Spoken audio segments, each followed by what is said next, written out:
बच्चे और इनकी बीमारी होता है। मुसन्नफ़ कितनी ही कोशिश क्यों ना कर लें मगर तहसीन इस मज़मून से बाहर नहीं निकलता। यानी जब भी वो गुफ्तगू करते हैं तो इनकी गुफ्तगू में इनके बीवी और बच्चे होते हैं और वो उनकी बीमारी को डिस्कस करते हैं। मुसन्नफ़ के कौन से दोस्त अदद के ज़्यादा दिलदारा हैं? तो सवाल नंबर जो 5 था वो ये है कि मुसन्नफ़ के जो दोस्त शाकर खान साहब जो मौज़ा ज़िलापुर के रईस और ज़िला भर के नहायत मुअज़्ज़ज़ आदमी अदब के ज़्यादा दिलदादा हैं।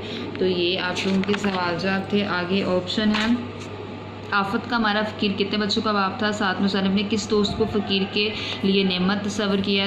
दोस्त ना होना। मुसन्नफ़ ने किस दोस्त को बड़बड़ाया? दोस्त कहा है अहमद मिर्ज़ा।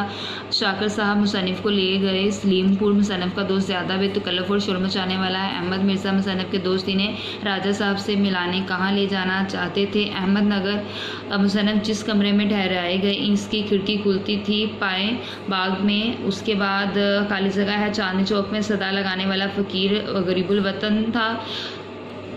अहमद मिर्ज़ा की खिलकत में दाखिल है कि 2 मिनट निचला नहीं बैठा जाता। उसके बाद मुसन्नफ़ को लिखने पढ़ने से मना करने वाले दोस्त का नाम शाकर खान था। अहमदनगर के रईस का नाम तालब अली था। मेरे अदब पसंद दोस्त का नाम शाकर खान है। अगर गलत दुरुस्त है चांदनी चौक में एक बदसूरत फ़कीर सदा लगा रहा था। गलत फ़कीर के पास बहुत सब कुछ था, इसका कोई दोस्त ना था। गलत अहमद मिर्ज़ा का मुसन्नफ़ ने बड़बड़ाया का नाम दिया है। सही शाकर खान के हाथ स्याही की दवात खुश्क को और कलम बगैर निब के था। दुरुस्त शाकर खान के भाई को मौसीकी से नफ़रत थी। गलत। तो ये आप लोगों की एक्सरसाइज थी, ये आप लोगों ने जो है वो बात कर लेनी होती है। खुदा हाफ़िज़।